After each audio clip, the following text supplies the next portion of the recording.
certa. 7h01 em ponto. Carluxo é pontualíssimo. Bom dia, Carluxo. Bom dia, Mário Kleber. Prazer estar aqui com você e sua excelente assessoria, né? Daiane, Gabriel, nesta poderosa M2M.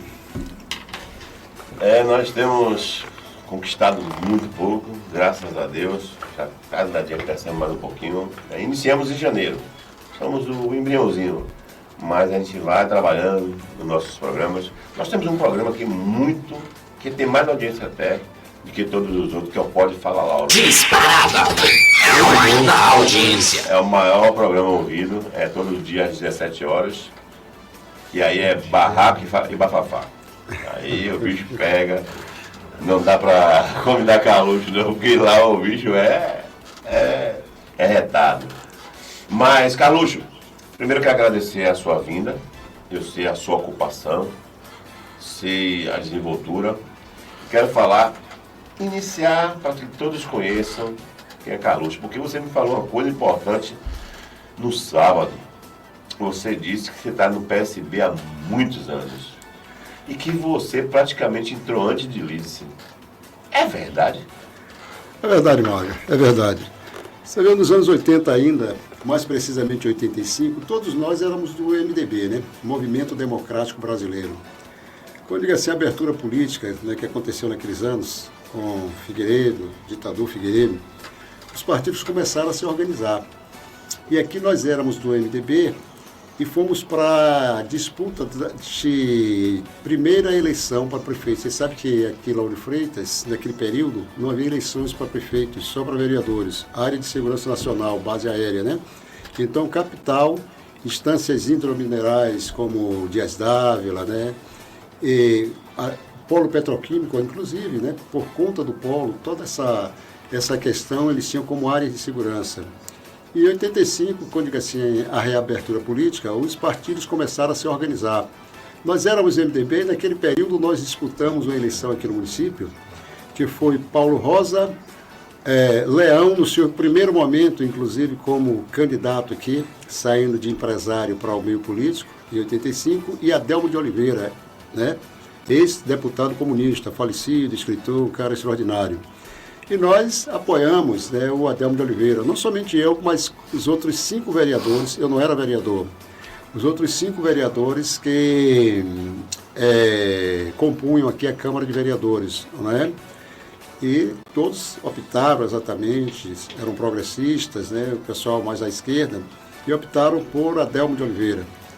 Naquela convenção foi meio atrapalhada, né? Meio atrapalhada porque tudo ainda era na base do papel, aquelas fichinhas. E as nossas, diga assim, filiações não apareceram. E aí houve uma revolta geral. Foi quando o Adelmo, né, os partidos estavam se constituindo, viajou para o Rio de Janeiro, lá com Jamil Haddad e outros, e trouxe o PSB para Lauro de Freitas. Naquele momento eu ingressei, outros saíram, né? Mas eu continuei no PSB desde 85. E já está indo aí para quantos anos? 39 anos, né? 39 anos, muito tempo. Eu acho que é isso. Eu acho que o PSB é um partido interessante, é um partido de lutas, de causas sociais, um partido que desde lá, dos anos 40, quando ele foi organizado, né, saindo do PCB, um grupo de intelectuais, né, de artistas, de trabalhadores, como nós que somos trabalhadores, que queria um pouco mais de liberdade, né? Porque eles tinham, né, o Partido Comunista Brasileiro, ele tinha, diga assim, uma ligação muito grande com os partidos comunistas, né? China, União Soviética, e aqui se criou, esses intelectuais, criou um partido mais libertário no sentido das liberdades individuais. Sabe que o lema do PSB é socialismo e liberdade, né? Você pode ter liberdade de fé, de crença, de religião, de opções que você queira, né? Eu acho que o socialismo é isso, ele não pode ser pensado, diga assim, para travar a vida das pessoas, engessar pensamentos, muito pelo contrário, ele é feito exatamente para que nós sejamos verdadeiramente livres, né, na nossa concepção de ser, e buscando direitos, como vocês fazem aqui no sindicato, como vocês fazem cotidianamente, como vocês, é a luta cotidiana de todos nós. Quando Quando Lídice foi prefeita, que venceu aquelas eleições com todos contra ela, mas ela com a favor do povo, era ela do PSB? Não, ela era do PSDB. PSDB daquele momento, né, com vários nomes interessantes, né, Mário Covas, né, o ex-presidente FHC e outros nomes interessantes, né, ela era do PSDB. Na realidade, ela ensaiou vir para o PSB, né, mas o grupo que estava era um grupo mais à esquerda, tinha aquele fato de que ela... É uma confusão, né? Ela já queria vir como candidata mesmo e eles disseram, não, venha como filiado e a gente resolve. Então, como ela, né, tinha sido vereadora, deputada constituinte naquela ocasião, e tinha um desejo, ela foi para o PSDB, elegeu-se pelo PSDB, depois ela, ao sair da eleição, aquela perseguição que você percebe com a família Antônio Carlos Magalhães, e respondendo a sua pergunta que você deixou no ar aqui, né? Então o povo quer saber exatamente se houve baianos como presidente da Câmara. Alguém me assoprou aqui que houve 3 baianos, eu só lembro de um, Luiz Eduardo Magalhães, que foi presidente da Câmara, o filho de Antônio Carlos Magalhães, eu lembro apenas desse. E você percebe o seguinte, ao terminar aquela perseguição, que você viu extraordinária, a perseguição foi tão grande, havia Telebahia, Embasa e outras companhias, que ela fazia um asfalto decente e os caras vinham e furavam tudo em pontos principais para atrapalhar a gestão. Houve aquele sequestro de verbas, né, que ela praticamente, o antecessor, ele deixou muitos débitos e inclusive as verbas arrecadadas eram sequestradas pela justiça para pagar os débitos do gestor anterior, né? Tudo isso fez com que também houvesse um avanço, e ela tem, diga assim, participação nisso, da Lei de Responsabilidade Fiscal, é a Lei 201, LRF 201 de 2000. Essa lei obriga aos prefeitas, né, aos gestores públicos, a gastarem apenas aquilo que é arrecadado em sua gestão. Ele não pode passar débitos para outras gestões, né, porque isso... Alguns débitos autorizados, por exemplo, um empréstimo para uma atividade e tudo mais, isso, consequentemente, tem que existir, né? Tem que existir. Mas tem toda uma responsabilidade no sentido. E ela foi muito perseguida mesmo, todos nós sabemos, né? E foi uma prefeita extraordinária. Ainda hoje as pessoas falam, diga assim, das ações de Lídice, né? Exatamente. Inclusive, a gente viu aí na internet que Bebeto Galvão, do PSB em Ilhéus, né? Não é mais pré-candidato a prefeito. Deve somar com a chapa do PT, né? Eu acho que é isso, né? Para nós avançarmos, diga assim, contra esse sistema que aí está, para nós avançarmos exatamente contra o bolsonarismo, que infelizmente está muito forte ainda, muito forte, né?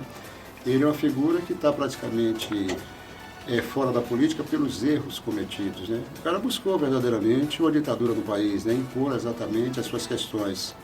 Era um homem que brincava de ser presidente. O que ele queria era motocicletas, né?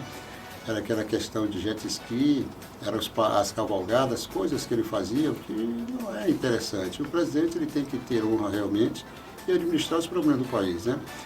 E você vê que o próprio Ministério, as coisas que foram ditas naquelas reuniões, são estarrecedoras, né? Nós como trabalhadores, nós como pessoas que amamos a democracia, amamos as liberdades, não poderíamos jamais. Então essa decisão de Bebeto é exatamente o enfrentamento pela democracia, né? Não dá para a gente estar vacilando nesse momento. Foi o que houve com Lula, que aproximou Alckmin, né? Que está era PSDB, né? Está hoje no PSB. É um cara realmente democrático, né? Temos visto como ele tem honrado exatamente a vice-presidência da República, como ele tem exatamente trabalhado ao lado de Lula, inclusive numa pasta muito interessante, né? Ele é ministro da Indústria e Comércio do país, né? Exatamente. Então isso é muito interessante, ter pessoas que pensem democraticamente e queiram realmente fazer, né? Com a democracia, não pela imposição do seu desejo pessoal. Entendi. Carluxo, deixa eu começar aqui com você, diante de um assunto, né, que está todo mundo falando aí. O vereador Tenóbio, ele ataca muito a cidade, isso é fato, mas não traz solução. E ele fala muito em buracos. Você assumiu há uns 3 ou 4 meses a CEINFRA. De lá para cá vem desenvolvendo um bom trabalho. Quando você assumiu, você ficou com medo de Tenóbio? Não, eu já conhecia Tenóbio porque ele era, nesse tempo, ele fazia alguns programas dele, ainda não me lembro do programa dele, eu fui entrevistado por ele algumas vezes, né? Eu tinha, inclusive, uma relação de respeito, aliás, tenho, quem tem que respeitar todo mundo, independente da sua, diga assim, opinião política, né? Eu acho que o respeito pessoal tem que existir. Mas eu já conhecia Tenóbio, né? E eu acho que o Andorinha só não sai zerando, mas a oposição aqui, ela é muito pequena, então ela tem que fazer barulho nas pequenas situações que possam acontecer. E esse barulho, ele não é para incomodar, não incomoda, né? Eu acho que as causas maiores, as causas mais sérias, a gente tem que tratar com seriedade, né? Então, não tenho temor nenhum. Passei pela Câmara 2 mandatos interessantes, propositivos, né? Em 2016 não participei por problema de saúde.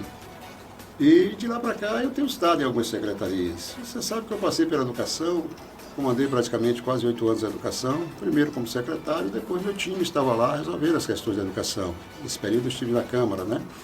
E lá a gente, inclusive, ajudou a construir um sindicato forte, que eu tive participação na orientação, nas discussões iniciais das PROF, algo que está praticamente na memória daqueles que lá começaram, né?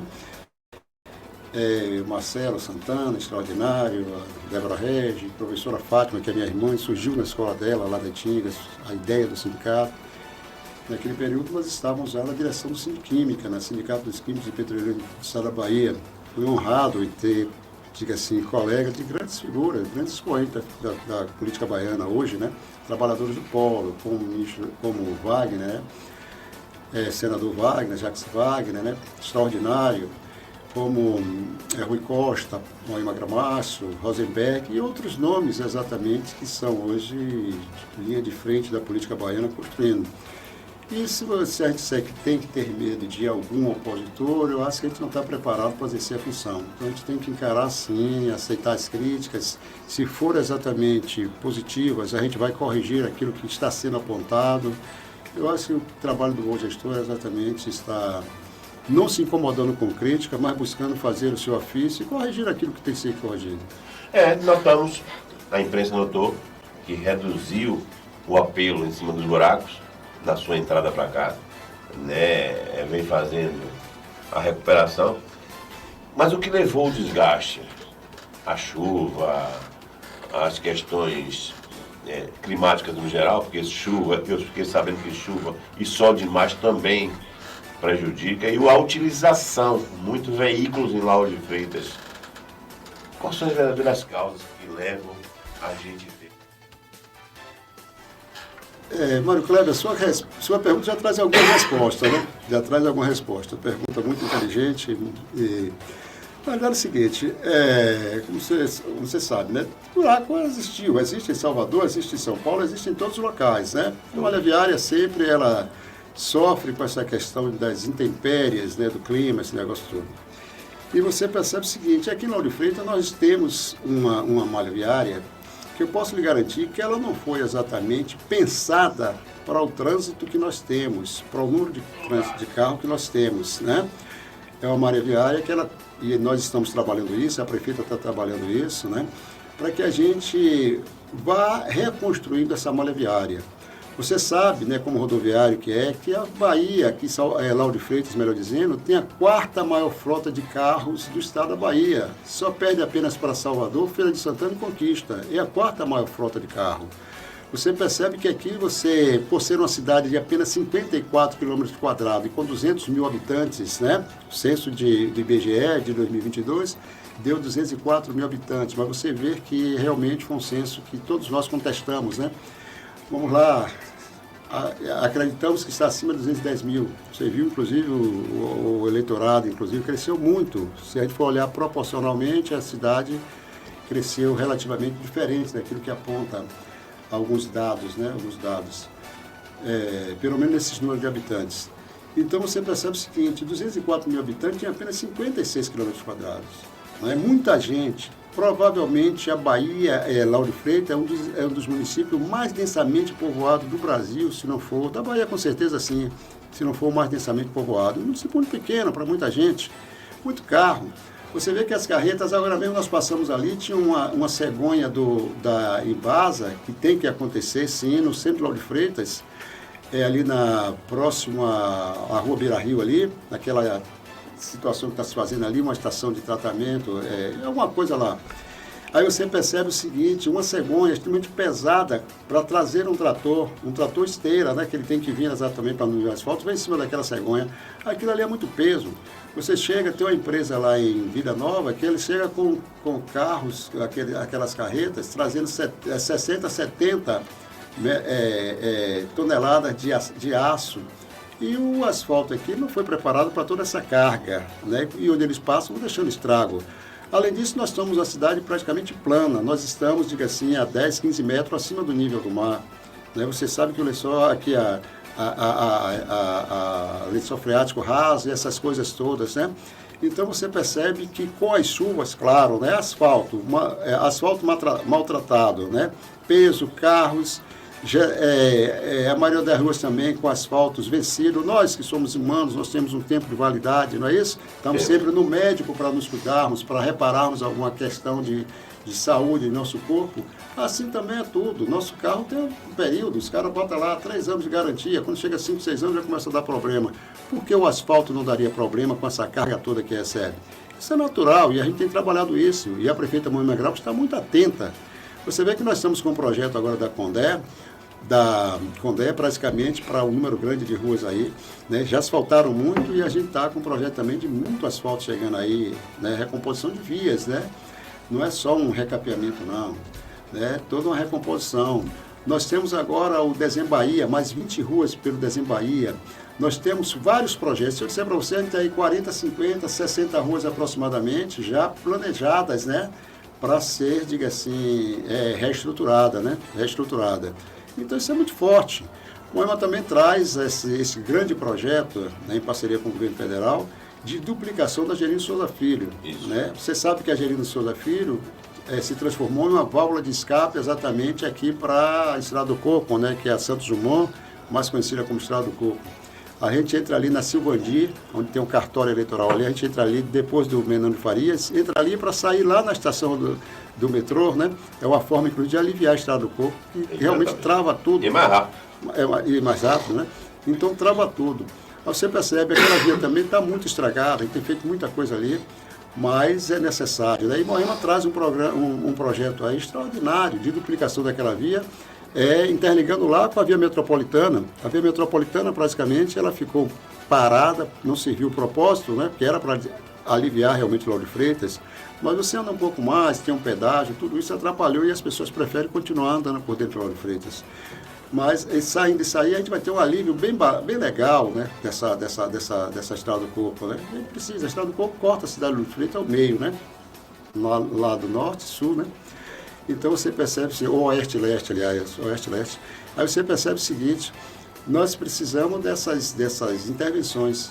E a prefeita Moema Gramacho, você sabe que ela é extremamente sábia, né? Administra a cidade exatamente com um denodo, com carinho, com a capacidade extraordinária, né?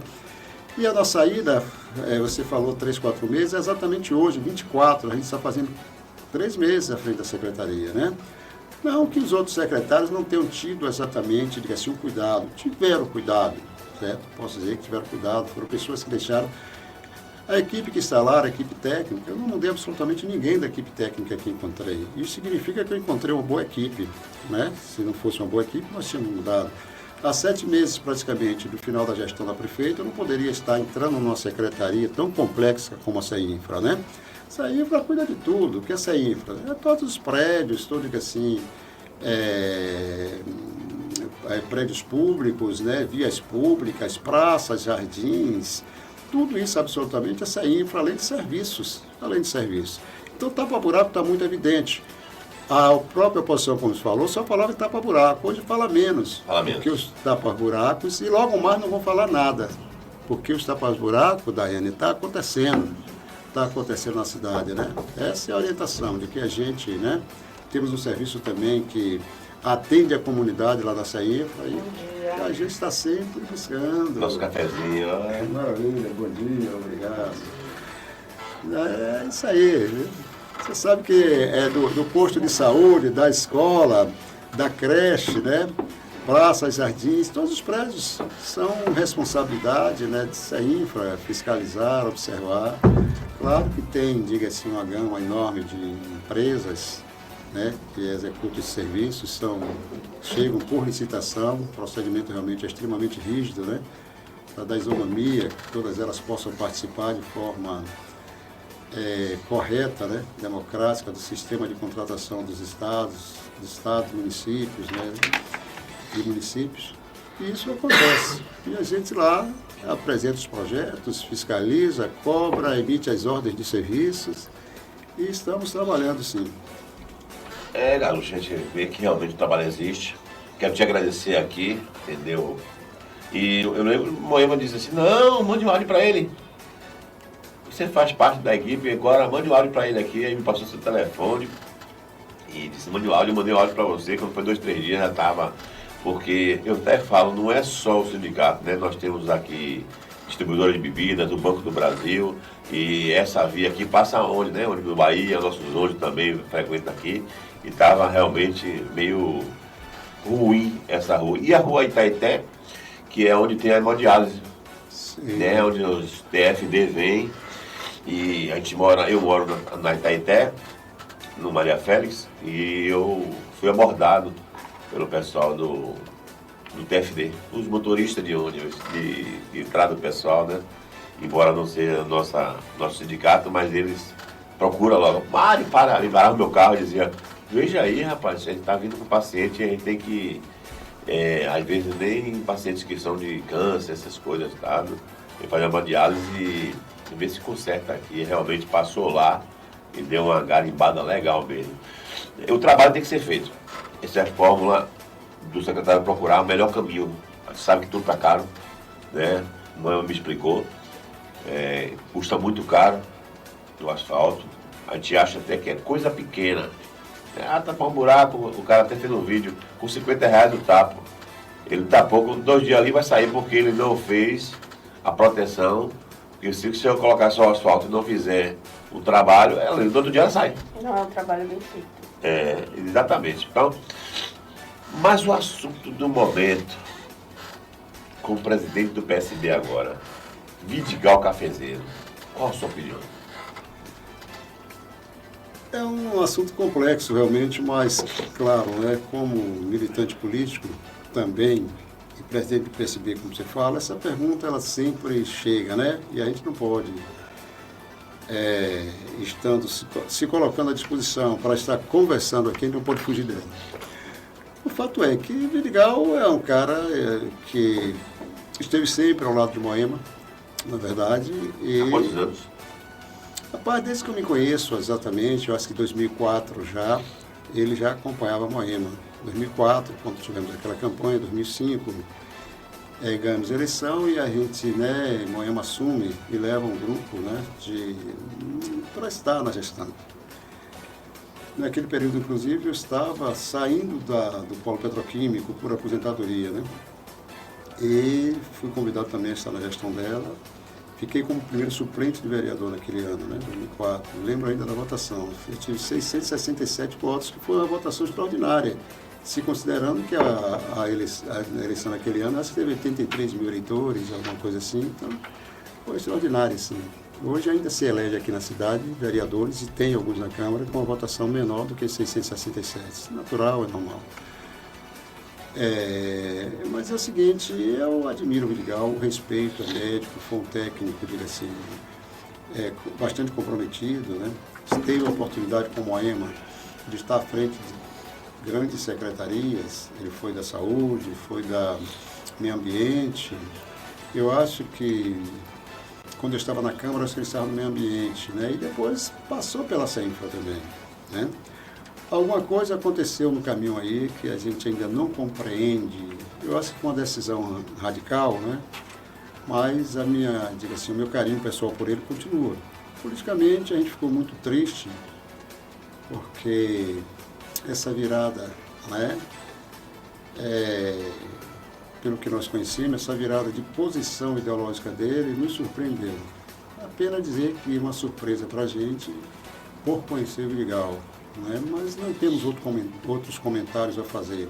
Até respeito à figura do próprio, prefiro não estar fazendo comentários, deixar exatamente que as coisas se esclareçam, né? E que eu possa pensar que, se for desejo dele, que as pessoas são livres, né? Como a gente fala sempre, é isso que nós queremos, a liberdade exatamente para agirmos, que ele possa exatamente repensar, pensar e buscar reconstruir a vida política dele, dentro do posicionamento ideológico que a gente sempre achou que ele teve. Eu vejo, eu não conheço. Eu sou amadorista, eu sou amador da política aqui de Lauro de Freitas. Reconheço. E venho até sendo bem assessorado por Celcinho e por Luiz, que já tem experiência múltiplas. Mas falam de que os vídeos, de que está indo em um voto só. A base de votos de Vidigal, e quanto essa trajetória toda que você falou, ele não conseguiu construir um grupo político ou ficou sempre dependente da gestão, quem quer que seja? Olha, eu não conheço o grupo político de Vidigal, né? Conheço algumas pessoas que caminhavam com ele, né? Mas ele não construiu, né? Um grupo próprio, né? Onde ele possa. O que ele leva é um discurso, apenas um discurso de que houve alguma coisa, mas a nível de voto eu acho que não influi muito não. Então ele não construiu um grupo político.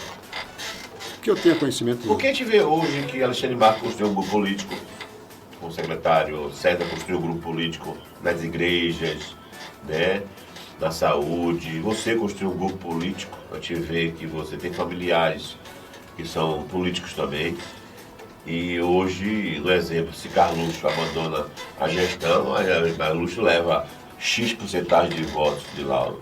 Aí eu ouvi muitos discursos, inclusive de alguns sites, alguns Instagram, falando sobre isso. Eu fiquei muito preocupado. Por que eu pergunto isso? O Sindicato Fruto sempre foi muito bem tratado por Vidigal. A atenção que Vidigal dava ao sindicato era tremenda. E nós tínhamos ele ali como um braço político, né? E a gente viu e sentimos muito. E até liguei para ele, presidente de exercício, Walter é muito amigo dele, ligou para ele. E eu senti uma tristeza. Chamei até ele, deu uma entrevista aqui, ele disse que não era o momento agora, mas que vai vir no momento seguinte. Eu acho que ele não ficou muito satisfeito depois da repercussão disso tudo, não. Você concorda com isso? Às vezes, quando nós tomamos, diga assim, uma decisão, diga assim, não trabalhada e de forma abrupta, eu acho que sempre vem arrependimentos, reflexões. Provavelmente até o grupo político, se é os amigos políticos, não digo grupo, os amigos políticos, os amigos que estavam mais próximos dele, provavelmente deve ter conversado, né? Provavelmente, né? Tudo aqui são suposições. Eu liguei para Vidigal, inclusive, que é meu amigo pessoal, eu gosto dele, ele é um ser humano realmente correto, entendeu? E na área médica é um excelente profissional. Você sabe que ele tem, diga assim, um profissionalismo extraordinário na área de atuação dele. E apenas como amigo, né? Mas não conversamos muito sobre as questões, até porque são questões complexas, né?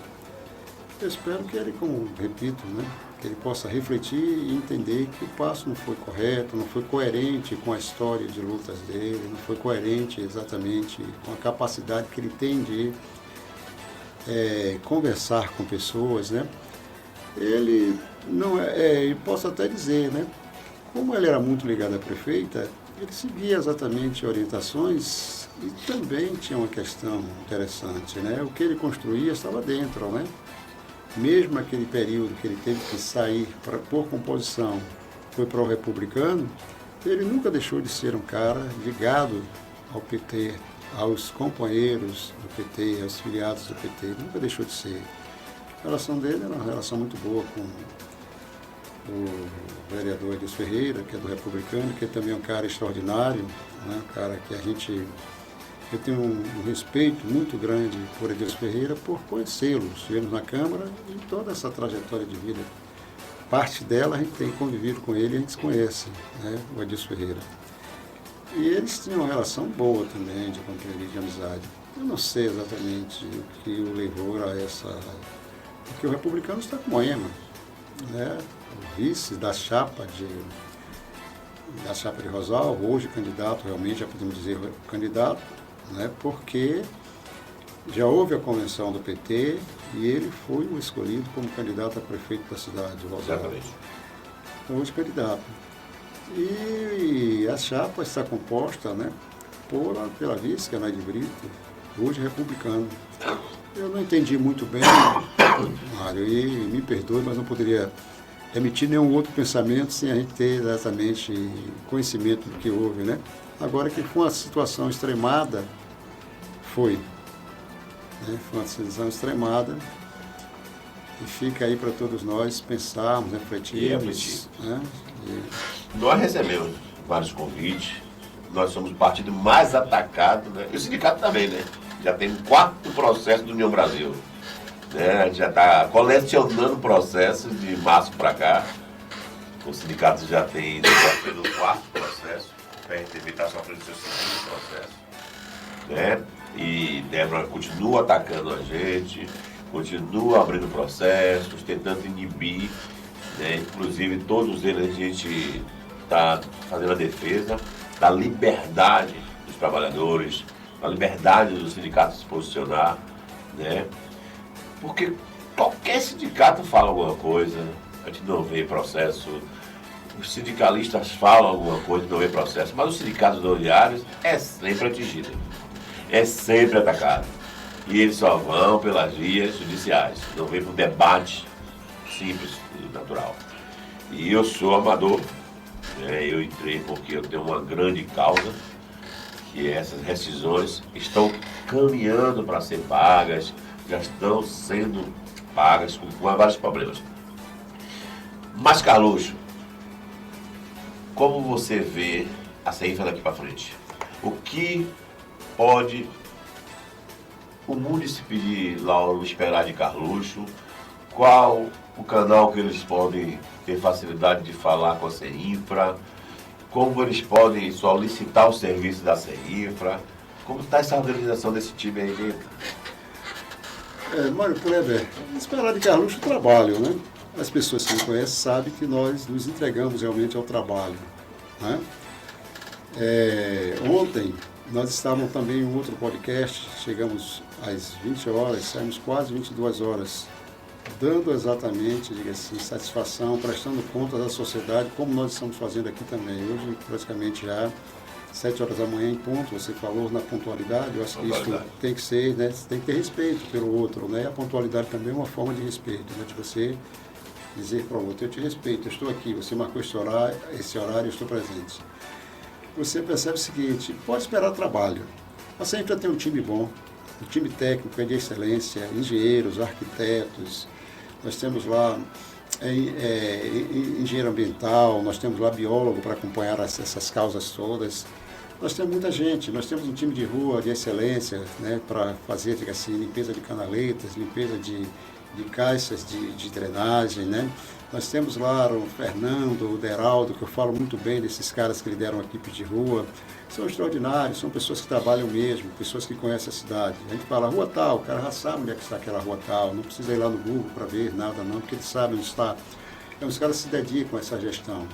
E quando eu entrei, embora eu tivesse toda a autonomia de fazer exatamente as mudanças necessárias, eu não mexi no time técnico, né? Eu levei um time administrativo que eu tinha que levar exatamente, que são pessoas que já me acompanham há muito tempo. Mas o time técnico eu mantive, apenas os motivei, chamei, conversei, recebi informações, troquei informações, né? Falei para eles exatamente o que é que a gente queria daqui para frente, quais são, diga assim, que nós conversamos com a Moema, qual foi aquilo que foi combinado para que nós pudéssemos ter sucesso na gestão. E com certeza esse time está muito empenhado. Nós temos, além do tapa-buraco, que se fala muito, que é o visível, é o fácil de falar, né? O fácil de falar que é o que está ali, é o visível. Mas nós temos grandes projetos. Nós estamos lá com praticamente quase 20 licitações, inclusive trabalhando pela nova lei, que muita gente tem que ser atrapalhada, mas a nossa equipe é boa. É a lei 14133, né? Fala sobre as licitações, orienta as licitações e determina como devem ser feitas as licitações. E a gente tem muitas licitações lá acontecendo. Falei sobre essa questão da Engenho de Souza Filhos, que tem se trabalhado. Falei sobre a orla de Ipitanga, que tem aquele entrevero lá, devido à questão das barracas, a dificuldade de remoção, a dificuldade jurídica que se encontra. Mas o processo está adiantado para fazer toda aquela contenção ali, para melhorar a nossa orla, para ficar bonita. Realmente nós temos uma orla linda, né? Agora ela precisa de conservação, precisa de alguns trabalhos de infraestrutura realmente para a gente ter o prazer, aqui isso é belíssimo, né? As pessoas, os turistas chegaram, a gente que mora na cidade, porque a cidade eu acho que ela não deve ser feita para o turista, ela é feita para o habitante. O turista vem e vai encontrar algo muito bacana, mas nós estamos fazendo a cidade para o que habita. E isso vai dar prazer tanto para a gente como os que vêm de fora, que vai, poxa, que cidade bacana, organizada. Nós temos trabalhado essa questão, né? Nós temos, inclusive, trabalhado muito. Você sabe que passei na Câmara de Vereadores e dizia, nós temos uma Câmara, um prédio da Câmara pequeno, feio, não comporta mais o número de vereadores que temos. 21 vereadores na cidade. O número de vereadores ele não é aleatório, é pelo número de habitantes, número de habitantes da cidade, número de eleitores. A legislação ela determina quantos eleitores deve ter cada cidade, em conformidade com esses dados que lhe passei. Então, nós temos 21 vereadores, né? Uma Câmara tem que ter a capacidade de ter lá os seus 21 gabinetes para que a população seja... Não é apenas o conforto do vereador, que ele também merece, que trabalha muito, mas é para atender as demandas do povo, né, da sociedade, de quem paga os nossos salários. E a gente precisa de uma Câmara que tenha essa possibilidade, com um auditório bacana, com um espaço, diga assim, para as sessões plenárias que possa comportar pessoas. As pessoas querem ir para a Câmara, sim, a sociedade quer, as lideranças da cidade querem ir para a Câmara. Tem muitos jovens líderes aí, mesmo não tão jovens, que tomaram gosto pela política, ouvindo os debates na Câmara, né, ouvindo o parlamento ali, e outros levando as suas propostas, os seus propósitos para lá e sendo atendidos pelos vereadores, né? E isso é necessário, e nós estamos imbuídos, né, de terminarmos essa licitação para construir esse prédio público, né, que é o prédio público que quem constrói é o município. Você sabe que a Câmara ela não tem, diga assim, essa missão dessa construção, mas a administração tem sim essa missão e em parceria com a Câmara, claro, vai estar entregando esse prédio público. Espero que eu possa fazer essa entrega, eu vou muito me orgulhar sobre essa entrega, né? Nós temos tratado os ambulantes da cidade com muita decência. Você viu o camelódromo ali é muito pequeno, mas atende uma expectativa das pessoas ali no Caranguejo. Nós estamos fazendo ali aquele camelódromo da Mangueira, Praça da Mangueira ali em Vida Nova, cuidando também das pessoas, né, que são os seus pequenos, diga assim, os ambulantes, pessoas que vivem daquela coisa. Área de cuidado. Claro que o Ministério Público todo dia está em cima no sentido de deixar as vias públicas livres, mas no país ainda temos, né, essa desigualdade tão grande, né? Aqui você vê que praticamente, eu acho que 3% de tudo que é do país está na mão de poucas, né? 1% da população de grandes empresários, e por isso você é sindicalista. Você é sindicalista porque você queira estar em confronto, nada disso, você queria ter uma vida confortável, tranquilo, sem preocupações. Mas é uma causa, e essa causa você abraça e você foi chamado para essa causa. Você não é um novato em absoluto, você tem toda a experiência possível. Se não fosse seus companheiros e companheiras, não lhe chamaria para essa missão. Eu já vi você repetir aqui 3 vezes que você é um novato, não é um novato. Você Na política eu sou. Você é um cara experiente, porque o sindicato ele nos dá experiência, né? Toda entidade, diga assim, aí fala assim, escola sem comissão, sem política, esse negócio todo. Não, mas, o processo educacional... A traição aqui, você sabe que no sindicato a traição é pouca, na política é muita. Mas isso é natural, né? A gente sabe que é muita traição, há muito descontentamento, é o poder. Eu estou sofrendo ataque de partidos aliados, querendo roubar meus vereadores. Convite, isso não existe, gente. Quando eu cheguei aqui para olhar aqui, gente, peraí. Aí vai entrar o sindicalista. Aí eu vou pegar meu segurança e vou mandar lá na cara que pariu, meu irmão. Aí eu falei, peraí, que aí vai entrar o lado sindicalista. Claro. Né? Aí não, o partido vem, acalma. Não, Mário, não, deixa o sindicato fora. Mário, você percebe o seguinte... Tu é doido, é muita coisa. Mário, eu preciso passar uma tarde com você. Não no spa, é claro. Igual a Brasília. Em Brasília o pessoal se reúne no spa. Imagina. Mas eu preciso, assim, urgentemente, porque eu, para ser sindicalista, por exemplo, eu tive que tomar treinamento na Venezuela, cursos, na Bolívia, né? Eu ouvi falar muito das coisas, eu ouvi os ambos os lados, marxistas e de sindicalistas outroras. Foi para mim uma experiência ímpar. Conheci Osmarino Amâncio, que teve com Chico Mendes, lá do Acre. Passei quase 3 meses no Acre. Mas eu não convivi com esse tipo de coisa. Eu nunca me entrei, eu nunca gostei. Eu nunca fui candidato a nada. A não ser, nem presidente do sindicato. Eu nunca quis ser presidente. Eu gosto dos bastidores. Eu gosto de auxiliar o presidente. Eu gosto de dar ideias. Eu não é dizer assim, não, eu fui do Sindicato dos Rodoviários, entrei em 1998. Sempre fui diretor. Vinha convite, não, você quer assumir a secretaria? Não. Não, porque o presidente vai sair, J. Carlos. Aí vai entrar Machado, eu não gosto dele. Acho pessoa ruim. Então eu não quero fazer parte desse time. Aí J. Carlos se afastou. Eu não tive nada contra o J. Carlos nunca. Agora, as pessoas que ele colocava nas pastas, eu tinha tudo contra. Né?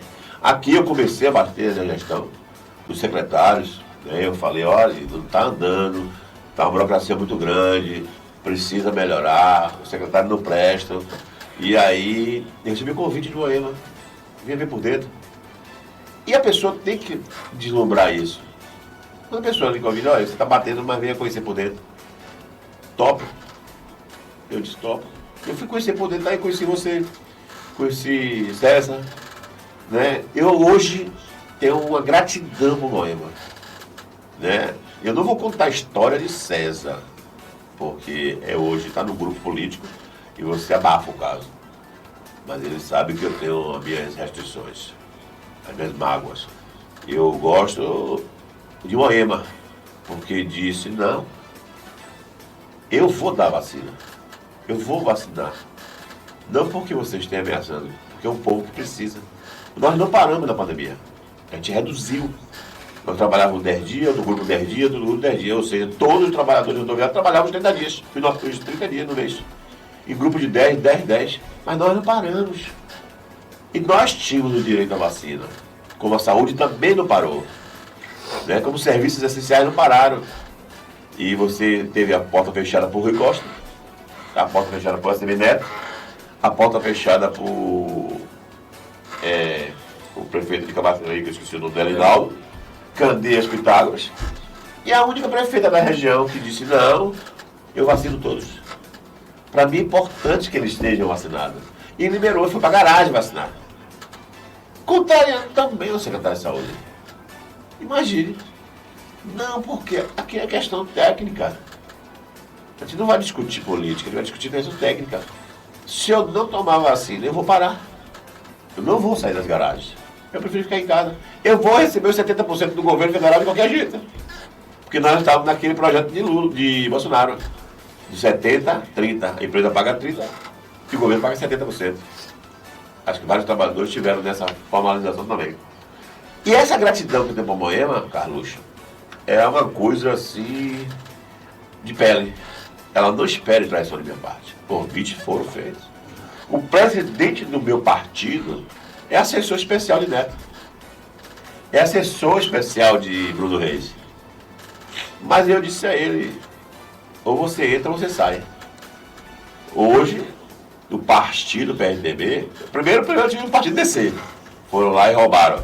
Aí eu me lembro de Albino ligou para mim, em janeiro, e falou, eu tenho 20 e tantos anos do partido.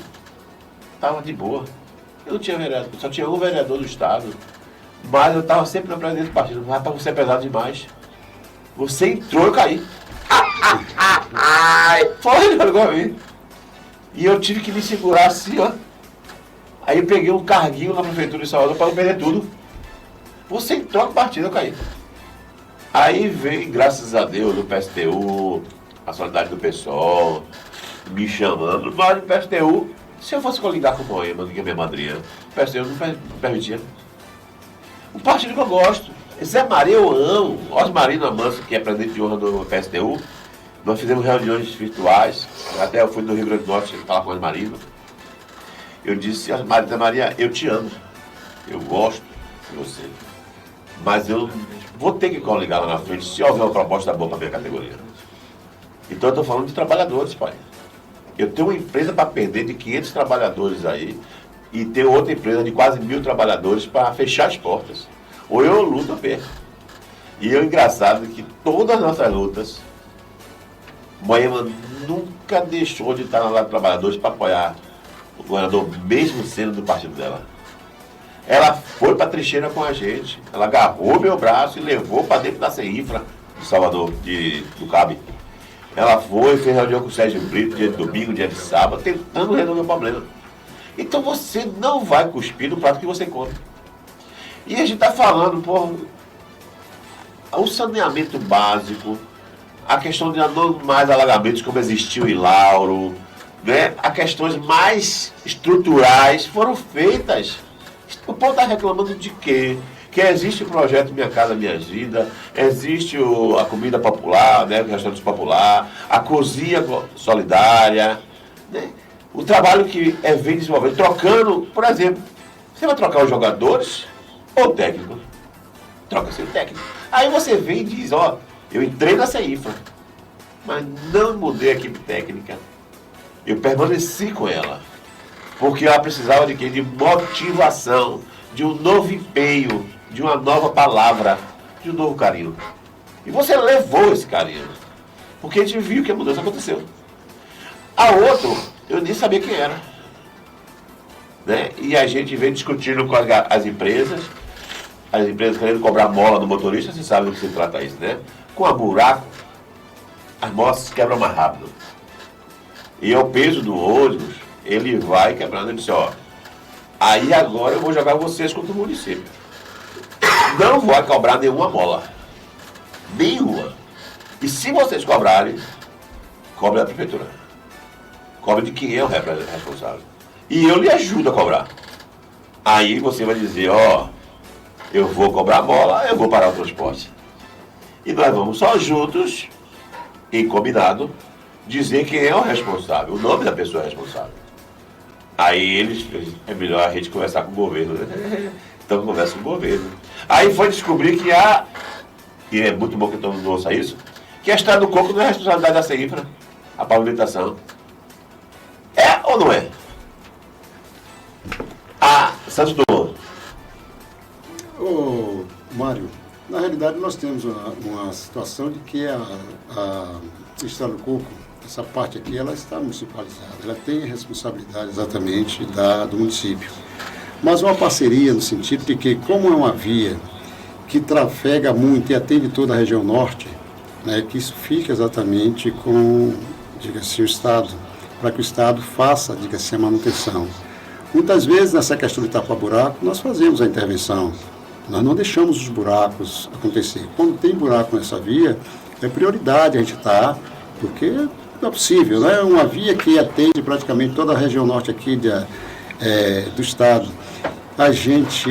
Um trânsito infernal, dizer assim. Você vê em momentos de pico aí, como é que fica a Estrada do Coco, completamente travada.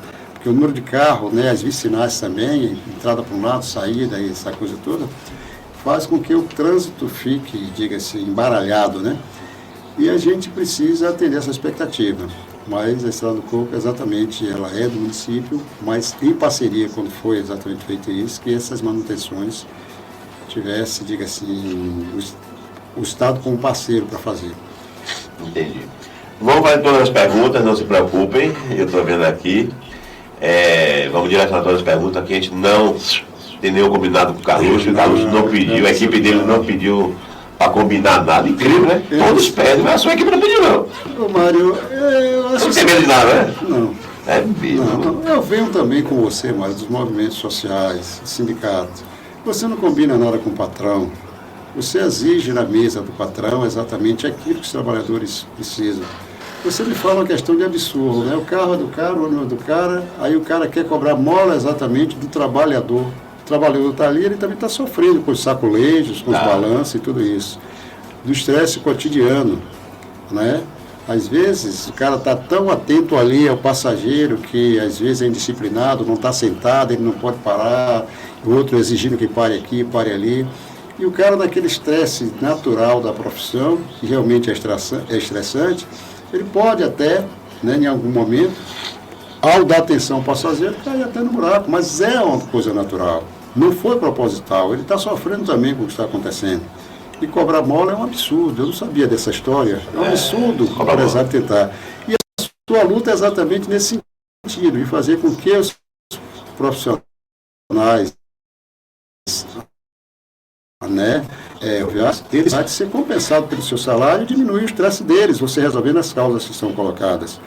Eu acho que na gestão é a mesma coisa, nós temos que estar preparados, irmão. Eu não tenho porquê chegar para aqui com combinações. Não. Eu, inclusive, eu disse para você, eu gosto de ser, você conhece Ladislau, né? Blogueiro da cidade, polêmico, esse negócio todo. Ele faz algumas entrevistas e eu não tenho nenhum problema de dar entrevista para ele. Eu nunca tive problema de dar entrevista para T9, quando ele fazia também no blog dele, esse negócio. Porque eu acho que quando você tem a informação e você tem exatamente o conhecimento que você pode, você domina bem um assunto, você não precisa dominar nada, rapaz.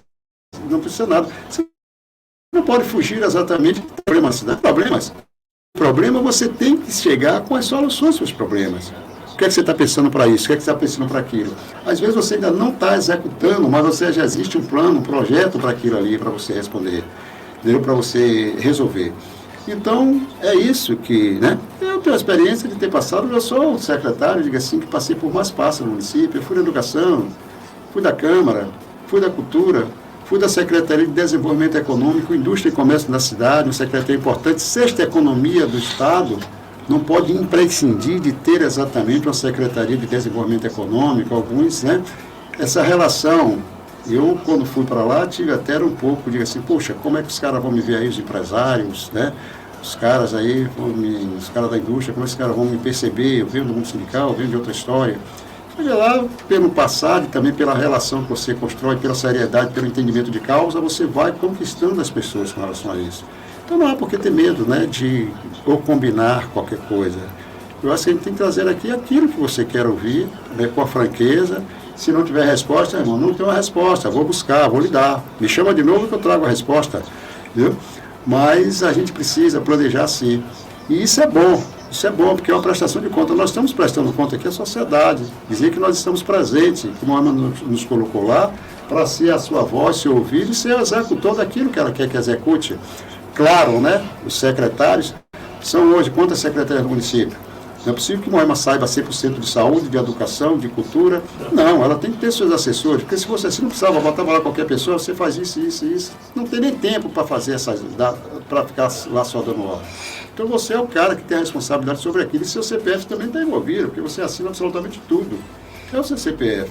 Você tem que zelar por ele, fazer corretamente, né? Para que exatamente você... Eu não tenho um processo. Eu tenho 70 anos, Mário. 70 anos de idade, e não tenho um processo administrativo contra nada dessas várias secretarias que eu passei. Eu sou muito prudente com as coisas que faço. Agora faço exatamente, né?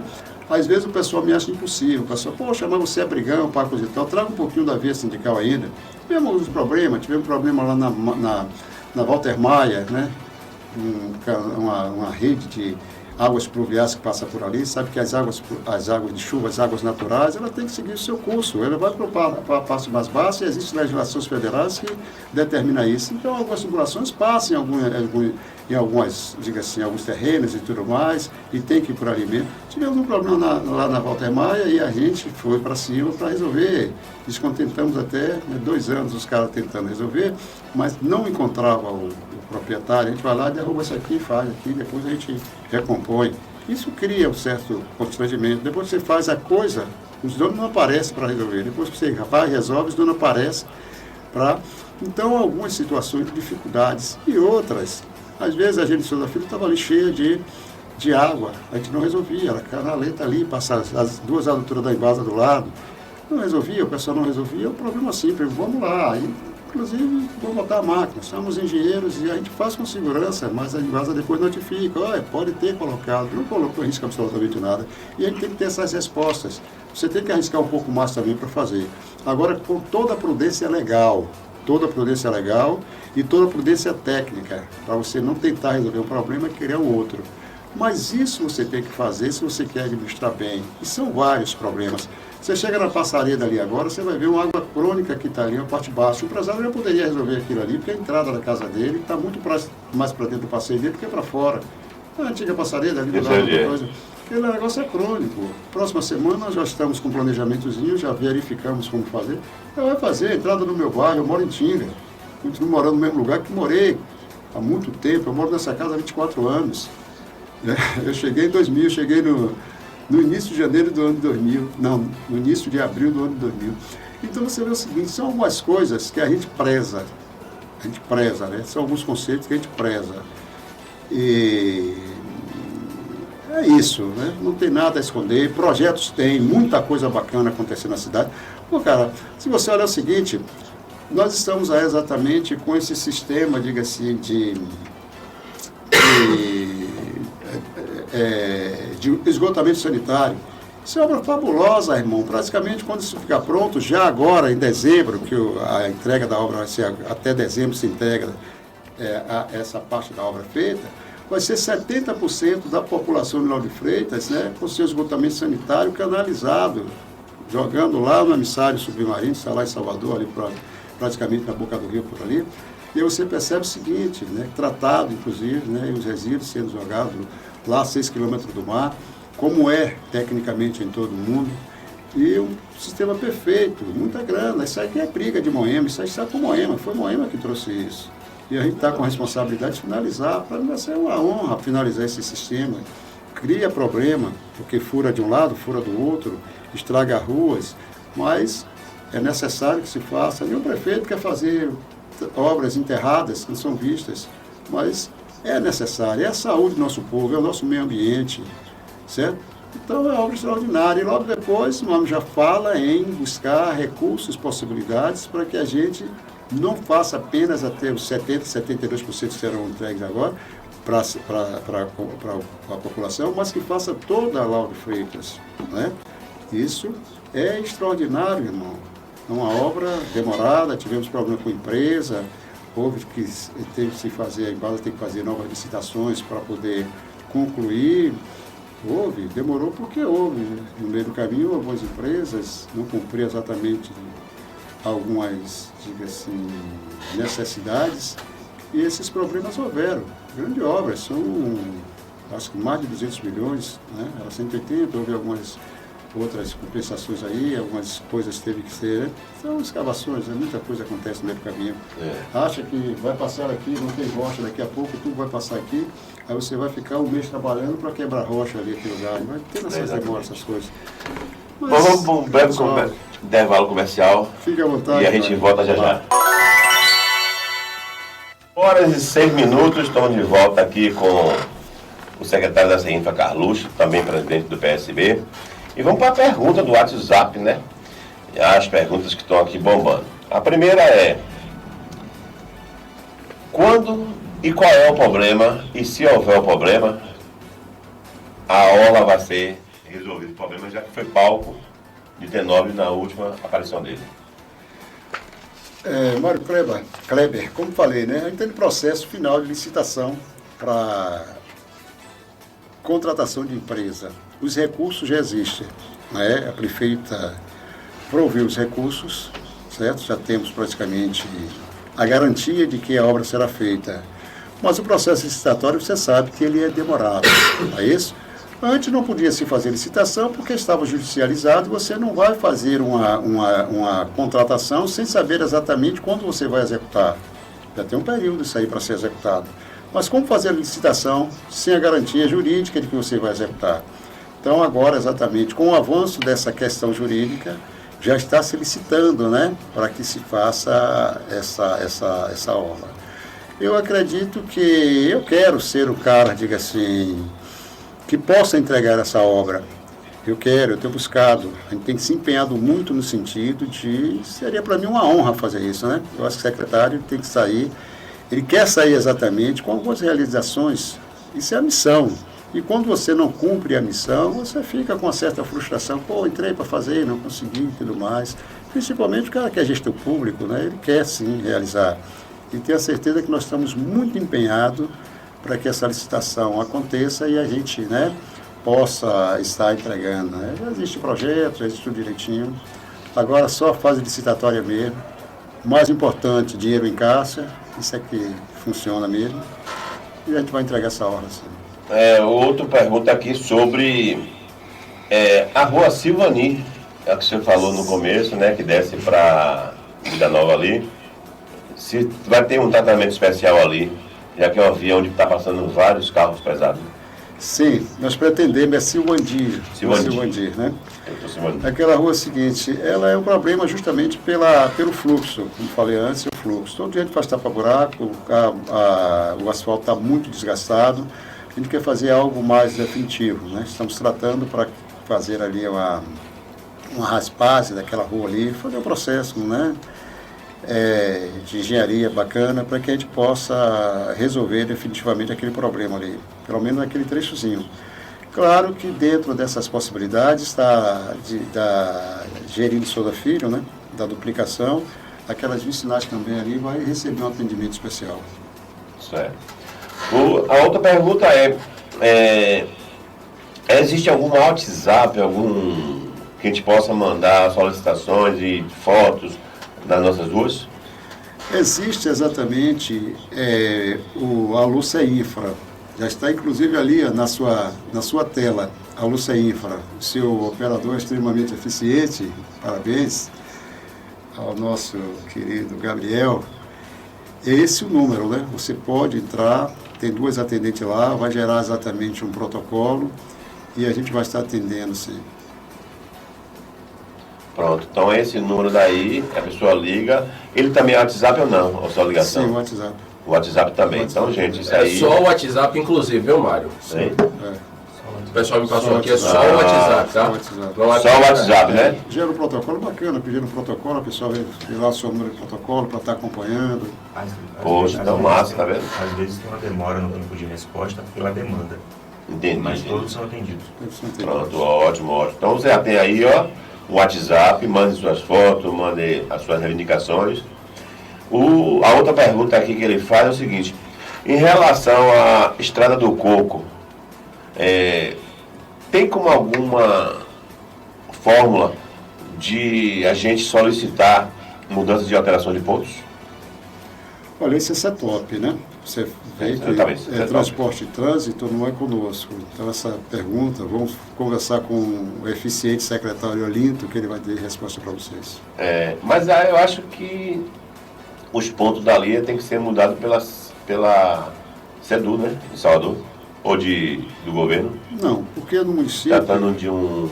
mas é município. Quem ordena o município é a gestão municipal, né? Mesmo sendo, né, quem ordena é o município. Entendeu? Então, com certeza, a SEDU pode... Mas é top mesmo, viu, gente? Mas há um estudo sobre isso, né? Há um estudo de demanda, né? Não é uma coisa aleatória. Quando se determina um ponto ali, não é coisa aleatória, não. Há um estudo exatamente para que localize esses pontos de forma a servir melhor a toda a população. Pronto. A outra pergunta é sobre de vilas, né? Tem algumas ruas de vilas que estão precisando de uma atenção mais dedicada, né? Não vou citar uma só porque são várias onde nós passamos. Né? E se existe alguma pretensão de atuar mais em vilas? Como eu falei para você, nós atuamos em toda a cidade, não é isso? Atuamos em toda a cidade. E vila também, é claro, nós temos uma grande atuação. Claro que a gente não dá prioridade a áreas, a gente dá prioridade a necessidades. E vila tem essa necessidade, a gente vai exatamente estar dando prioridade ao que está sendo necessário lá que seja feito. Olha que coisa bonita, né? Salvador você vê a orla, os bairros ricos, tudo bonitinho, né? Você chega nos bairros, você vê aquela buraqueira, Porque a buraqueira é como ele falou, viu? Eu estive em São Paulo agora, nós estivemos em São Paulo, né? E é uma buraqueira, meu irmão. Lá é meio... Em Laura é o contrário, Mário.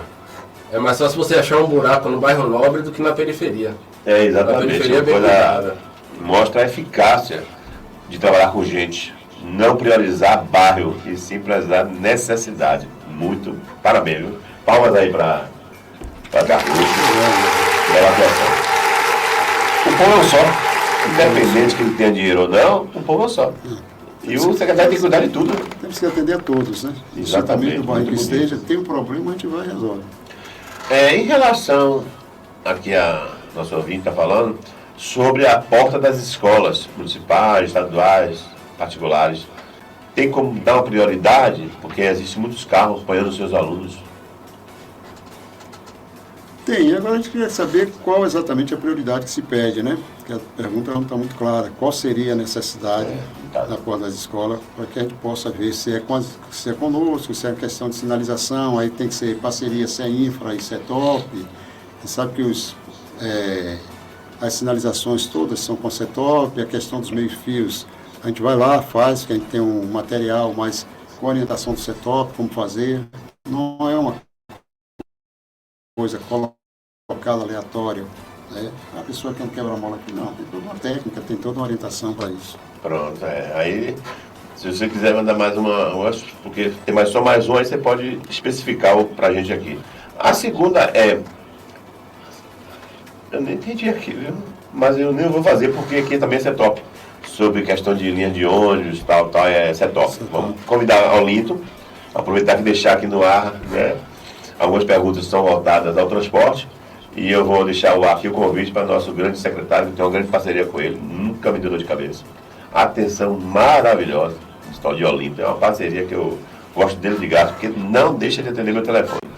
Eu ligo para ele, dá você a prioridade. Carluxo, eu não vou poder deixar de perguntar, né? Porque todos eu pergunto, né? E a CLT, quem foi o presidente da República que criou a CLT? Essa pergunta, quem foi sindicalista tem na ponta da língua, né? Foi Getúlio Vargas, né? Getúlio Vargas foi o presidente que criou a CLT, né? E o que aconteceu com ele? Suicídio, né? Ele sofreu aquele golpe e ele, inclusive, deixou aquela célebre frase, né? Deixo a vida para entrar na história, aquela coisa toda. Exatamente. O cara que... Getúlio Vargas. Getúlio Vargas. Certa resposta, viu, Carlos? Parabéns. Você viu que tem um sindicalista antes de você aqui que não acertou, né? Então, nem todo sindicalista sabe, mas... Tem uma lacuna aberta aí nessa questão de Getúlio Vargas, se foi realmente suicídio ou se foi homicídio. Daí já gosta de uma fofoca, não? Ela gosta. Gente, ainda tem essa questão. Isso é fofoca. Não é fofoca nada, aí isso ficou essa lacuna aberta ainda e não foi Já teve resolvido. 60 anos pra alguém dizer que mataram o cara, não mataram. Sério? Quem matou já morreu. Eu não vou deixar de perguntar, aproveitando a sua inteligência, sobre Biden, Trump, saída de Biden, tiro de Trump. Faça um resumo. Meu amigo, é o seguinte, o mundo, claro, está aí, né? A direita se organizando, tentando exatamente usurpar poderes, porque são processos de usurpação. O que houve com o Trump lá na eleição passada foi o que houve aqui, foi cópia do que houve aqui, cópia do que houve, acho que foi no Peru agora, recentemente aqui na América Latina e outros né, estados, né, outros países. Então eles se organizam, né, eles não têm propostas, eles impõem exatamente as suas condições. Trump é um cara perigoso para o mundo, certo? Eu acho que Biden ele foi um cara, diga-se, extremamente altruísta, né? Apesar da situação de saúde dele e tudo mais, mas os homens são vaidosos. E o poder é o poder. Ninguém quer deixar o poder. As pessoas querem exatamente, né? Eu acho que o poder, quando ele é conquistado de forma democrática, né? Ele, diga-se, é legítimo, né? É isso, as democracias, a nova forma de fazer com que, né? O tempo do absolutismo passou, os caras de cima para baixo, os reis, rainha, eu mando, eu sou, eu herdo, não existe mais isso. O poder não é herança, o poder é conquista. E você percebe o seguinte, essa questão da... Eu estava vendo que a Câmara, né, falando ela mesmo, é a vice de Biden, que é a Kamala Harris. Kamala Harris, ela já se apresenta na frente de Trump, né? Isso é muito bom. É ótimo. Isso é ótimo para o mundo. Não falo só para o povo americano. Será a primeira mulher, né? Será, não, é a primeira, né? É a primeira mulher americana. Já teve vices, né? Mas presidente mesmo é a primeira. E você percebe o seguinte, isso traz um alívio a todo mundo, né? Lá os Estados Unidos, da forma que ele é aberto, você sabe que lá há muitos migrantes, né? Latinos, caribenhos, africanos. E esse povo iria sofrer com esse cara, né? O cara é terrível, em todos os sentidos. Né? O cara tem um preconceito, né, contra contra as camadas mais vulneráveis da sociedade, muito grande, A gente já viu esse filme. né? Muito grande. E a gente sente um alívio, né? E temos que exatamente levantar a nossa voz aqui. Os países eles não se levantam para fazer a interferência de quem quer, porque não pode. A democracia é respeitar exatamente, diga-se, o direito internacional da não intervenção, isso também faz parte da democracia.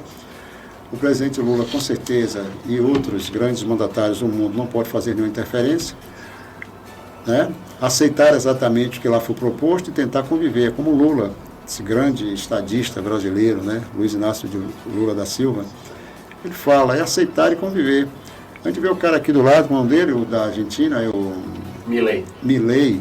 Milei xinga Lula, faz bobagem, vem no país, não cumprimenta a autoridade máxima, que é seu colega, diga assim, pelo menos em posição. É um cara extremista, é um outro extremista, né? E eles todos estão na mesma escola, né? O Milei, o Bolsonaro, Trump, todos esses caras estão na mesma escola.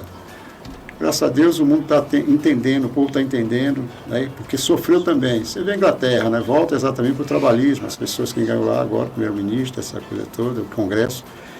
A França também, né? Se achou que aquela criatura de extrema também venceria a eleição. Aí vai para o segundo turno, né? E diga assim, a esquerda e o centro se unem para derrotá-la.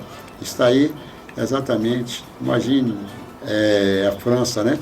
Não digo berço da democracia, mas exatamente onde saiu das maiores propostas para o mundo democrático, né?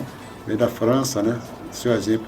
E a gente percebe que a gente deu a volta por cima lá também, né? Que o povo, vou falar a gente, o povo, aqueles que querem realmente liberdade. Eu me sinto representado por aquele povo, né? Também, né? Sou brasileiro, país ainda terceiro-mundista, né? Em fase de ascensão econômica, mas a gente está representado por aquele povo ali, porque realmente eles dizem para o mundo, são exemplo, né? E a gente fica feliz com o avanço, exatamente a destruição dessa direita, dessa extrema. Eu acho o seguinte, a direita, quando ela é democrática, é uma história. Por exemplo, nós temos aqui a própria direita do país, ela se uniu a Lula contra. Nós temos a ministra, esqueci o nome, rapaz, senadora, duas senadoras interessantes, né, que disputaram inclusive a eleição, né? Uma continua no Senado, a outra... Tebet. Tebet, né? Ela está aí, era uma pessoa de centro, né? Hoje ela tem um pensamento de centro-esquerda e tudo mais, uma pessoa de centro, né? Bem tranquila, né? Respeita resultados eleitorais, que isso é a democracia, né? Ouve, diga assim, o povo, e ela está bem atenta a isso e se alinha a Lula contra o extremismo de Bolsonaro. E a gente vê pobre ainda defendendo o Bolsonaro, negros defendendo o Bolsonaro, gays defendendo o Bolsonaro, pessoas, né, que são da classe, né, diga assim, que ele desrespeita, pessoas que ele desrespeita, ainda apoiando um cidadão como Bolsonaro. Eu acho que a gente tem que falar sobre essas coisas assim, não temos que ter temor, não.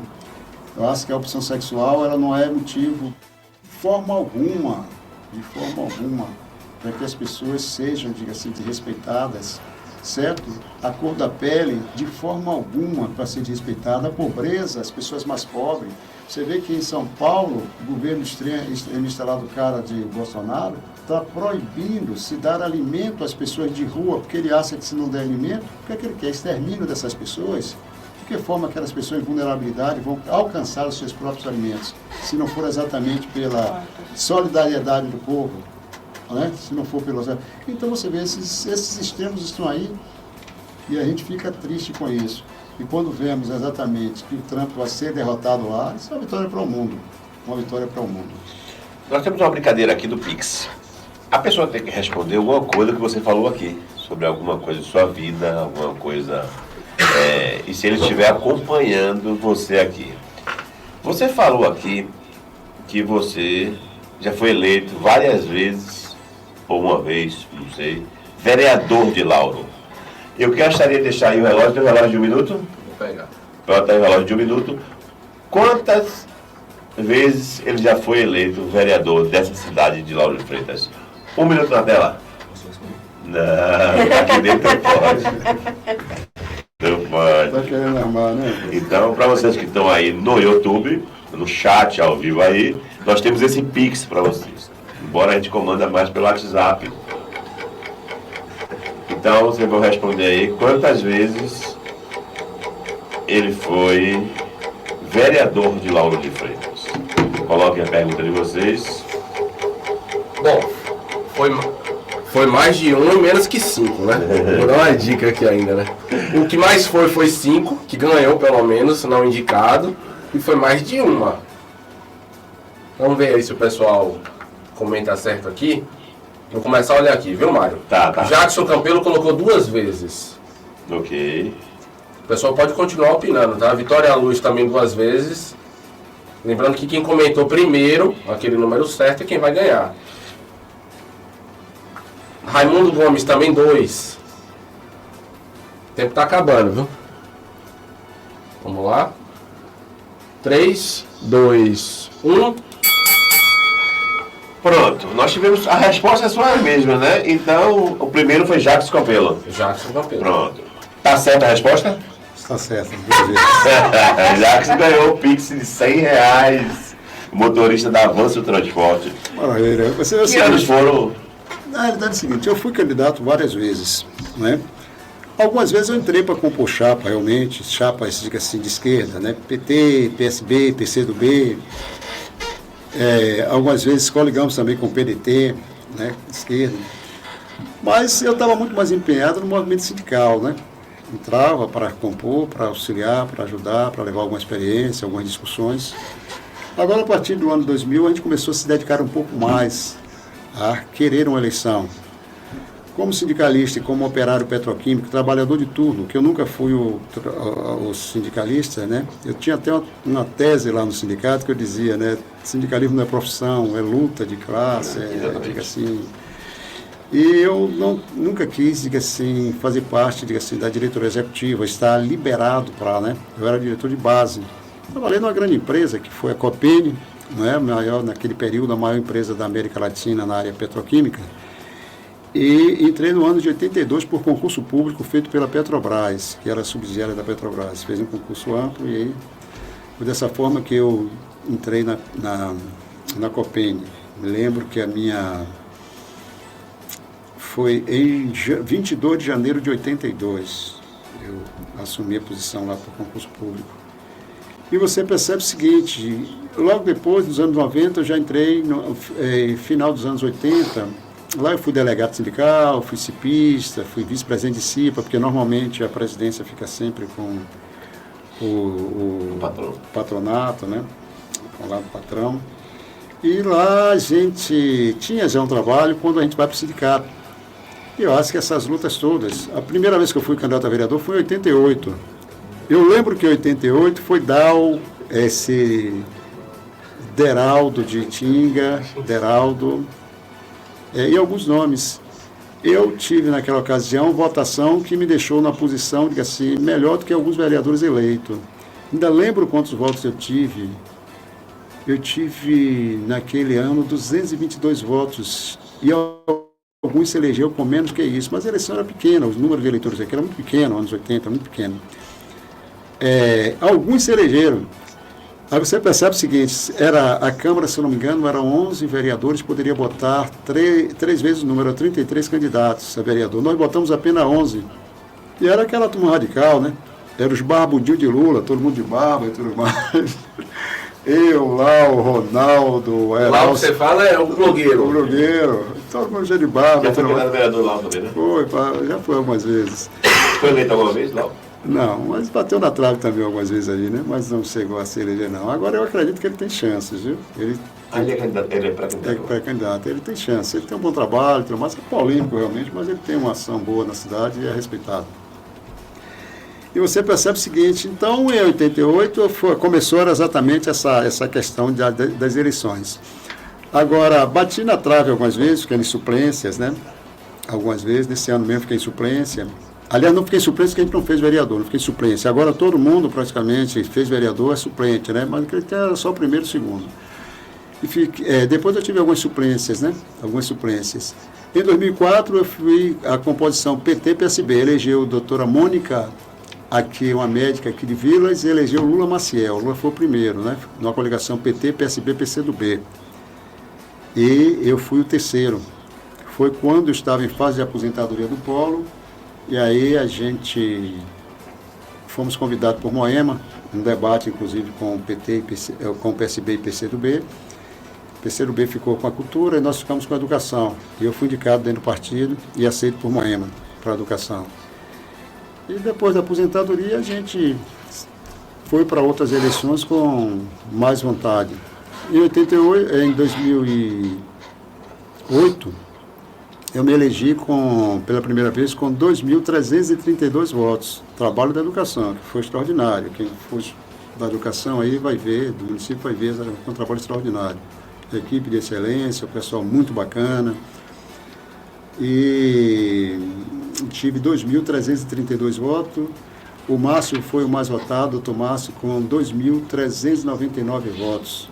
Se você olhar proporcionalmente hoje, os mais votados do município ainda é proporcionalmente. O mais votado ainda é Bitinho, é o mais votado, segundo o Márcio, eu sou o terceiro mais votado proporcionalmente da cidade. Por exemplo, a candidata que se elegeu agora com 2.700 votos, 2.705 se eu não me engano, ela pegou um eleitorado de 146 mil eleitores. Né? Muita gente. A nossa eleição, eu acho que, se eu não me engano, em 88 era 88, 90 mil eleitores, não lembro. Se você fizer proporcionalidade, ainda está muito longe de alguém alcançar esses números a níveis proporcionais. Exatamente. Viu? A níveis proporcionais. E foi 88 e 2012. 2012 também eu me reelegi, né? Ali em 2012 a gente já caiu a eleição porque nós entrou Paulo Aquino também, que competia no mesmo campo de atuação do PSB. Aí nós fizemos Paulo Aquino, eu e ainda puxamos Alexandre Marques, né? Alexandre Marques.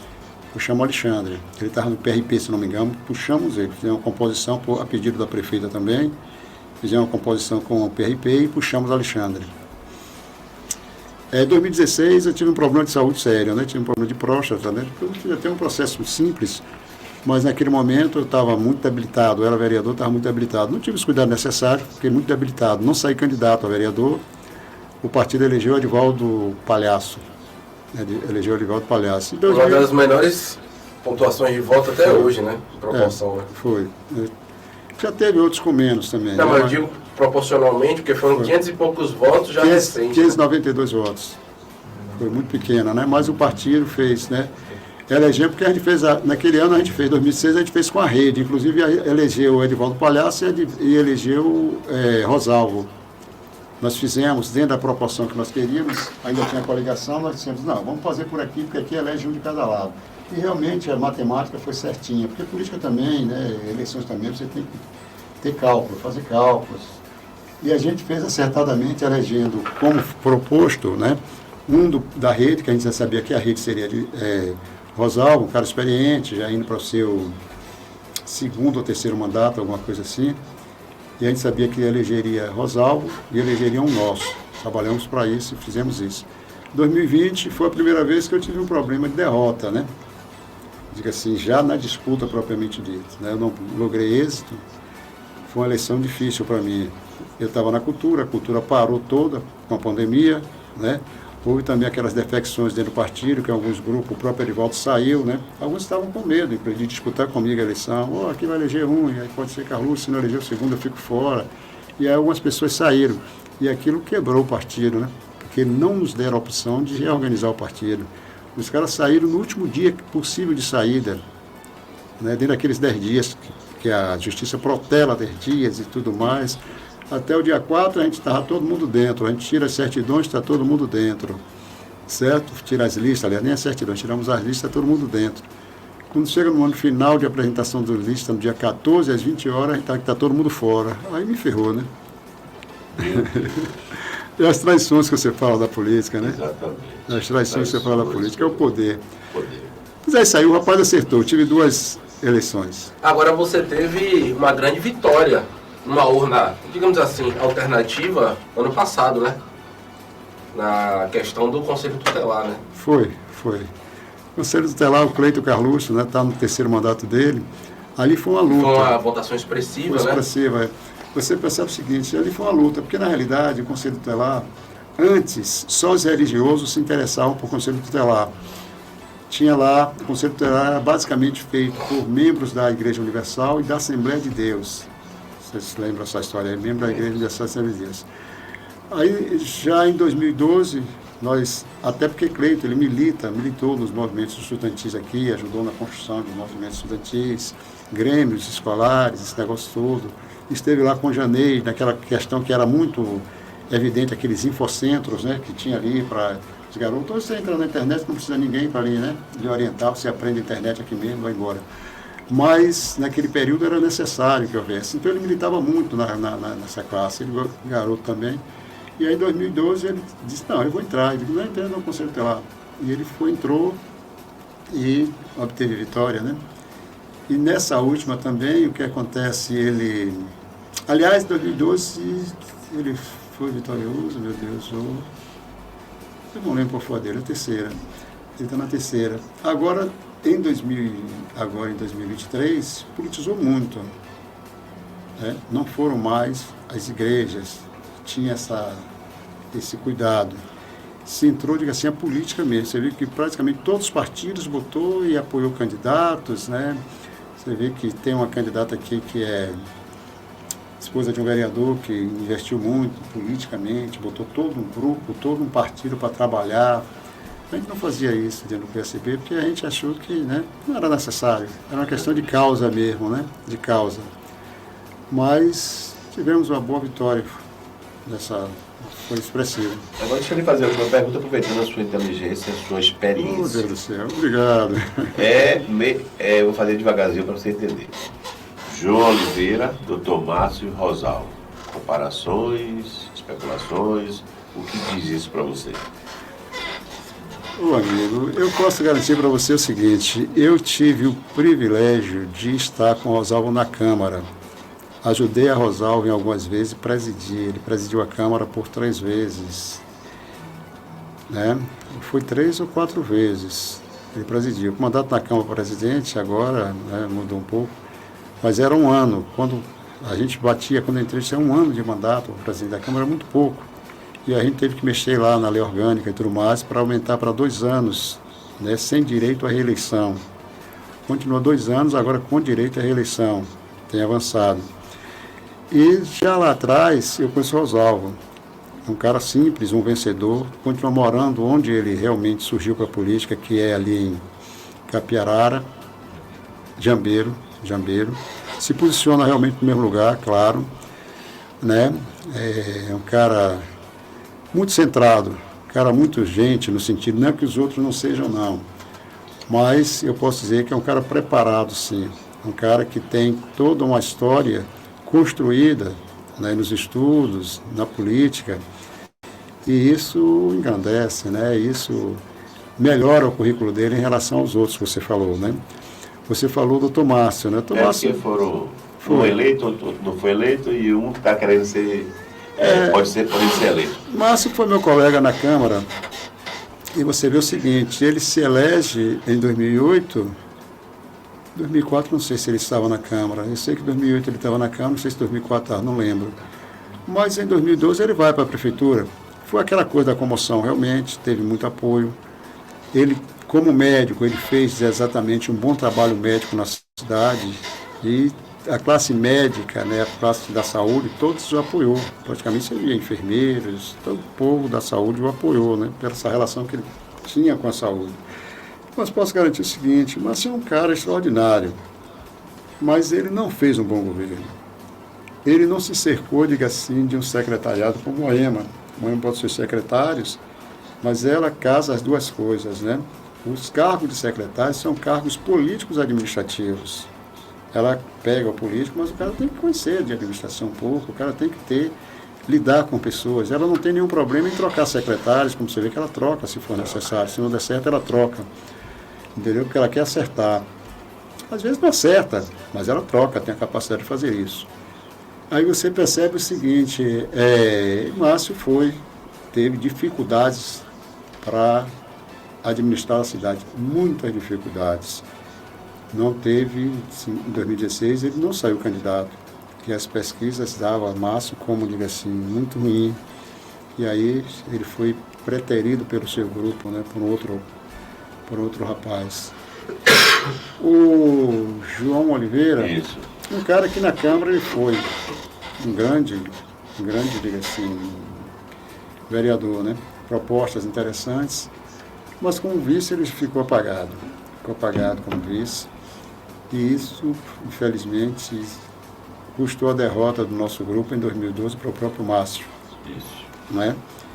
E o Rosalvo não, o Rosalvo é o novo, é um cara que transita, né, de um lado ou outro da cidade. Rosalvo é querido em Vilas, Rosalvo é querido aqui na Encontro das Águas, as pessoas gostam dele, ele se movimenta bem, ele é querido nos bairros por onde passa, ele tem uma relação, diga assim, uma simpatia, uma empatia, uma simpatia, um cuidado na Câmara que ele tinha com as pessoas. E hoje ele também é procurador concursado do município de Lauro de Freitas, né? Ele é procurador municipal por concurso público, né? Então tem uma história brilhante, é jovem, tem 44 anos, um bom discurso, uma boa fala, olha nos olhos, é cumpridor exatamente dos seus compromissos, né? Se ele fala contigo, ele vai, ele cumpre. Então eu posso dizer que o PSB é 100% Rosalvo. Agora, é só para saber de você, né? Será que Moema não quis arriscar? Você acabou de falar aí, né? Um vice-prefeito apagado e que perdeu para o Dr. Márcio. Moema não quis arriscar com também um vice apagado? Será que ela aprendeu a lição? Na opinião de Carlos. Na realidade, é o seguinte, foi construção, Rosalvo foi construção. Você, como presidente de partido também aqui no município, você viu que nós nos reunimos várias vezes para decidir quem seria o vice. Moema não quis cometer o mesmo erro que cometeu em 2012. Ela precisou ouvir mais, que em 2012 ela não ouviu como deveria ouvir. Eu mesmo era contra. E naquele ano, tirando toda a modéstia, vamos parar de modéstia aqui, mas falar que naquele ano era Chico Franco e Carlucci, as pesquisas todas diziam. Nós, na eleição de 2010, Chico Franco, né, ainda proporcionalmente, um dos caras lá em cima. Chico Franco teve 10.900 votos na eleição de 2010 para deputado aqui, foi o mais votado da cidade, deputado estadual. Eu fui o segundo com 8.570 votos, deputado estadual. Então, nós dois juntos, a somatória dava quase 20 mil votos, estávamos em ascensão. Né? Era PSB e PC do B. Poderia ser ele ou eu, tanto faria. Né? Todos nós com experiência de gestão. Ela arriscou com o João Oliveira. Estava fragilizado, como vice, fragilizado. Entendeu? A gente sabia da dificuldade de comunicação de João. Né? Ele era vereador para um público, né? Ele era candidato para um público, era vereador. Ali ele se movimentava bem. Se você olhar as eleições de João Oliveira, eu acho que nenhuma delas suplantou, chegou a 800 votos, era sempre 700 votos, alguma coisa assim. Era o que ele falava exatamente, a fidelidade daquele entorno que ele tinha. Não saía, gosto muito dele, estou fazendo análise política, não é de pessoas. Certo? Ele não sobressaía para a cidade. E ela apostou, e João Oliveira apostou mal. Eu digo para ela que apostou mal, foi ruim para a gente aquela aposta, apostou mal. Dessa feita agora, se errar, não foi ela. Aquela eu acho que ela errou. Ela ouviu pouco. Os nomes não eram, a cidade não queria, as pesquisas diziam que não era assim. E ela apostou errado. Né? E atrapalhou muito o crescimento da cidade, porque estagnou, mudou e o cara foi um desastre, o Márcio foi um desastre. Então estagnou o crescimento. Mas nessa não há erro. Ela ouviu todos os partidos. Tinha uma comissão que ouviu, anotou, e a gente, todos opinamos, né, quais seriam os nomes que deveria ser. E nesses opinativos, o nome de Rosalvo sobressaiu e foi o que realmente foi indicado. Houve uma discussão de nomes, sim. Ela acertando, é claro que ela, decisão final dela, mas ela colocou um processo democrático de escuta e se não vai dar errado, de forma nenhuma. Mas o sucesso também será do conjunto pela escolha e não somente de Moema. Ela tem primazia, é a prefeita, ela se permitiu fazer essa escuta, ela poderia dizer, não, meu candidato é esse ou aquele, como foi mais ou menos em 2012. Mas ela foi muito prudente e dividiu com todos os presidentes de partidos, que não é ele. Quando a gente senta lá para dizer, poxa, o nome melhor é esse, você discutiu com seus pares, é isso? Com certeza no PRD você discutiu com os seus, com a sua direção, com o seu grupo ali, o grupo que direciona, que pensa, você fez uma discussão. Fizemos. Não é isso? Nós também no PSB fizemos uma discussão, quais os nomes daqueles que estavam sendo apresentados, né? E claro, eu fiz a defesa interna por Rosalvo, não é? Alguns companheiros também fizeram essa defesa, saiu o Rosalvo lá dentro, porque foi unanimidade, exatamente unanimidade dentro do partido, que seria um dos melhores nomes. Aliás, não era ele, né? O primeiro nome, para ser muito verdadeiro, não foi o nome dele, foi um outro nome que foi, inclusive, da saúde, né? Mas sei que fez um bom trabalho na saúde e tudo mais, atendeu bem várias expectativas, mas o nosso segundo nome foi Rosalvo, né? E apontando exatamente as qualidades de um e outro, né? Tecnicamente, eu acho que todos os bons nomes experimentados na gestão. César é um cara de 5 anos, policial de saúde, não sei se foi César. César tem 5 mandatos de vereador, um cara experimentado também, né? Não é unanimidade, porque ninguém é. Quanto mais você fica, mais você ganha também, diga assim, dificuldades, né? O número diga assim, de problemas são maiores. Quando você acumula mandatos, né, você conquista, diga-se, admiradores, mas um número maior também de adversários, de pessoas que não concordam com a sua linha de trabalho, com a sua controle. Isso é natural da política, né? E a renovação é sempre boa. Entendi. Realmente eu fiquei muito insatisfeito quando eu vi a questão de Vidigal dizer que não foi uma coisa democrática, que ele queria impor o nome dele e ninguém arriscaria o nome dele. Por exemplo, nós não ia concordar com o nome dele. Foi democrático, sim, o processo foi então democrático. O processo foi democrático, todos opinaram, coletivamente, individualmente também fomos procurados, né? Eu não conhecia Naide, né, por eu não ser muito participativo na política, mas ela tinha uma boa aceitação na categoria rodoviária, né, uma boa aceitação. E o Rosalvo foi defendido pelo presidente do partido, Luiz Mazei. Ele defendeu o nome de Rosalvo aqui nas nossas discussões e veio a presidente da estadual e disse, não, nós estamos com essa chapa maravilhosa. É uma chapa perfeita, na opinião dele. Já eu desconheci um pouco mais, porque eu não conhecia Rosalvo. Então eu resolvi não opinar. Eu acho o seguinte... Na época eu também opinei pela participação com o Vidigal, pela participação com o presidente do sindicato, Walter, que eu substituí ele, hoje está em exercício, e defender o nome de Vidigal. Mas pela parceria que o sindicato tinha com o Vidigal. A vice, eu acho que por Moema, né, e a cidade querer uma chapa de gênero, né, e Naide ser presidente da Câmara em segundo mandato, não é isso? Eu acho que ela tinha, diga assim, uma aceitação muito grande entre os vereadores, que é importante também essa conversa de aceitação. Você vê Salvador, por exemplo, o Geraldinho, né? O cara foi vereador em Salvador, presidente da Câmara em Salvador e tudo mais, e vai com todo o apoio, arrastando pessoas exatamente para apoiar o nome de Jerônimo.